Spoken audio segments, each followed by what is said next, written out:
BFM Business, Good Morning Business, l'interview. Et l'interview ce matin, c'est François Villeroy de Galhau, le gouverneur de la Banque de France. Bonjour. Bonjour. Merci d'être avec nous ce matin dans Good Morning Business.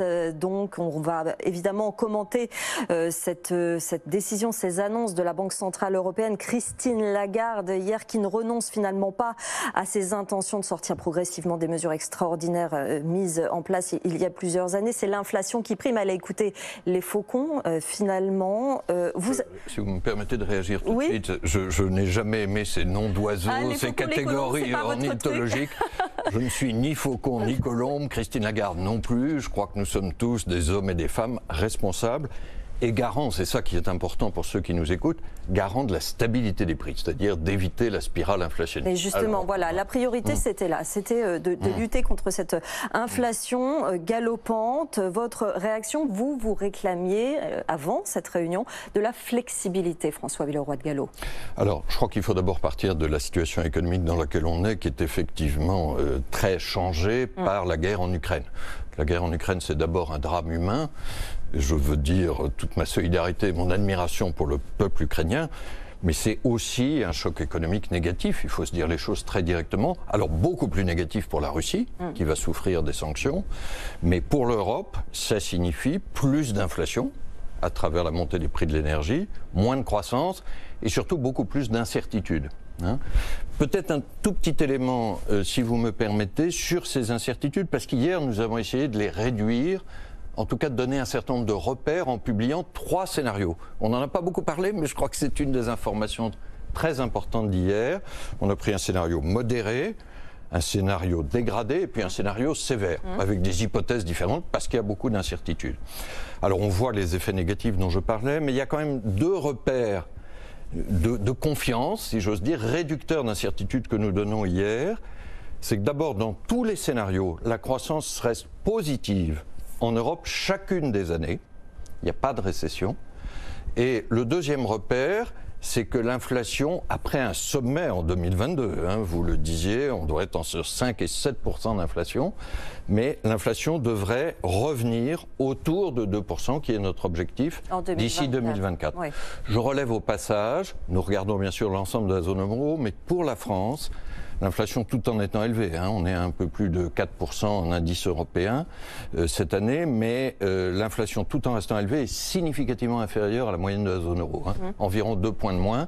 La France est le grand pays de la zone euro qui a le moins d'inflation aujourd'hui. L'idée, c'est donc la patience. C'est pour ça que vous ne réduisez pas finalement ce soutien monétaire en réduisant les achats d'actifs. C'est ce que Christine Lagarde a annoncé hier. On garde ce cap. La crise ukrainienne finalement ne change pas cet objectif. Alors, je pense que nous avons fait hier probablement une chose assez proche de ce que nous aurions fait en l'absence de crise ukrainienne, alors même que le choc ukrainien rajoute de l'inflation. Mais c'est une réaction mesurée et au fond, si je prenais une image très simple, Sandra Gandouin, la seule décision que nous avons prise hier autour de Christine Lagarde, et à l'unanimité, la seule décision que nous avons prise, c'est de lever le pied de l'accélérateur à inflation pour éviter justement à l'avenir d'avoir à appuyer brutalement sur le frein. L'accélérateur dont nous avons décidé de lever le pied sous condition hier, c'est ce qu'on appelle les achats d'actifs, c'est-à-dire le fait que nous achetions, c'est des mesures exceptionnelles introduites depuis 2015, nous achetions de plus en plus de titres de dette parce qu'il n'y avait pas assez d'inflation. Aujourd'hui, il y a trop d'inflation, donc continuer à appuyer sur l'accélérateur, ça n'aurait pas de sens. C'est ce qu'on appelle le QE, ces achats d'actifs, mais pour autant nous allons garder un montant très important de titres que nous détenons. Je vais le dire, je crois pour être tout à fait précis, nous sommes sur BFM Business, nous allons arrêter sous condition, au 3e trimestre, d'augmenter ce QE, mais nous en stabilisons le montant et le montant sera très élevé, donc nous resterons présents sur les titres de dette publique et privée. Mais je crois que c'est le bon sens d'arrêter ces achats supplémentaires d'actifs. Ensuite, il y a des mesures que nous n'avons pas décidées. Je voudrais y insister parce que quand on regarde taux, par exemple, exactement, ça arrivera après. Hein. Ça arrivera peut-être après ou pas. En tout cas, c'est pas le même calendrier, en effet. Je crois que vous avez raison, Sandra Gondouin, de souligner ce point parce que quand on compare à ce que font les autres banques centrales de par le monde, la banque centrale américaine, canadienne, britannique, pour ne citer que celle-là, elles prennent des mesures nettement plus dures par rapport à l'accélération de l'inflation. Et notamment, il y en a certaines qui ont déjà relevé leur taux d'intérêt. Il semble que la Banque centrale américaine s'apprête à le faire la semaine prochaine. Nous, ce que nous avons dit hier, c'est qu'il n'y avait aucun automatisme entre l'arrêt de ces achats nets d'actifs et une éventuelle hausse de taux d'intérêt. Or, jusqu'à présent, il y avait un automatisme. Ça, c'est un changement qui n'a peut-être pas été assez noté par les marchés hier. Qu'est-ce qu'on disait jusqu'à présent? C'est qu'on arrêtait les achats d'actifs immédiatement avant le relèvement de taux d'intérêt. Là, nous allons sans doute, sous condition, arrêter les achats d'actifs, mais nous disons que la question des taux d'intérêt se posera quelque temps après, en anglais, parce qu'on travaille en anglais, sometime after. Alors, qu'est-ce que ça veut dire, sometime after? C'est complètement ouvert. Il n'y a aucun automatisme. Ça peut être long et nous prendrons tout le temps qu'il faut. Nous jugerons à ce moment-là en fonction des données de l'inflation et de la situation économique. Nous avons par ailleurs dit que si ce relèvement de taux commençait, il serait très progressif. Donc j'insiste sur ce deuxième volet de la décision. On décide de lever le pied de l'accélérateur, mais on casse l'automatisme, l'enchaînement qu'on voit dans d'autres banques centrales avec un éventuel relèvement de taux d'intérêt. Ça veut dire une chose qui est très importante pour ceux et celles qui nous écoutent, c'est que la politique monétaire de la BCE, comparée à celle de toutes les autres grandes banques centrales, reste très accommodante. Oui. Et quand on regarde les taux d'intérêt, parce que c'est ça qui compte, les taux d'intérêt réels, déduction faite de l'inflation, restent fortement négatifs et historiquement favorables. C'est vrai pour le crédit immobilier, c'est vrai pour les emprunts de l'État ou c'est vrai pour l'investissement des entreprises. Vous êtes garant du bon fonctionnement des institutions financières en France. Elles sont finalement assez peu exposées aux risques en Russie. Est-ce que vous avez quand même des inquiétudes pour certains établissements français ou pas du tout? Non. Non.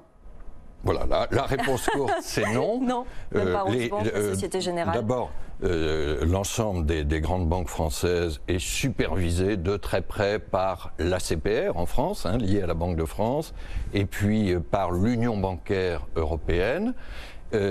Chaque établissement a rendu public ses risques sur la Russie. Ce sont des risques qui ne sont pas insignifiants, mais qui sont tout à fait gérables, y compris pour la banque que vous avez citée, la Société Générale, qui a une filiale en Russie.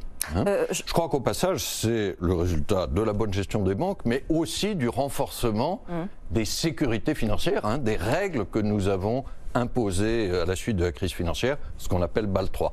Face à la situation en Ukraine, par ailleurs, l'exécutif va annoncer de nouvelles mesures de soutien dans le cadre de ce plan de résilience dont a parlé hier Jean Castex. Est-ce que vous craignez, vous, qu'on laisse filer à nouveau les finances publiques après ce qui s'est passé suite à la crise sanitaire? Vous savez, je crois que les diverses autorités au niveau français et européen vont s'adapter face à ce choc.